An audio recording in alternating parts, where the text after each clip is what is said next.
And you see where Yemen is, interestingly enough. Now, you can imagine all the oil that has to pass through this area to get through, which is what makes that particular place so important, right?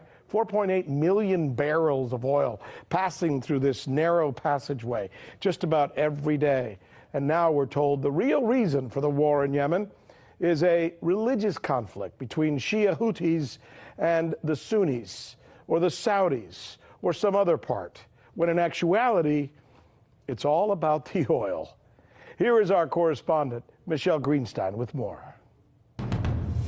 Now, unsurprisingly, one of Washington's strategic objectives is to maintain control over any major seaway, and Bab el-Mandeb is designated by the U.S. Department of Energy as a major oil transit choke point. But here's where it gets interesting. There's also the issue of the untapped oil of Yemen itself. According to the U.S. Energy Information Administration, Yemen has proven oil reserves of about 3 billion barrels.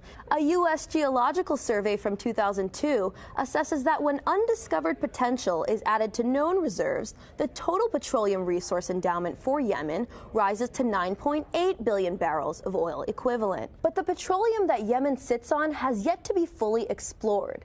For this reason, there may be more at stake under Yemen than we previously thought. Take a look at the CIA report from 1988.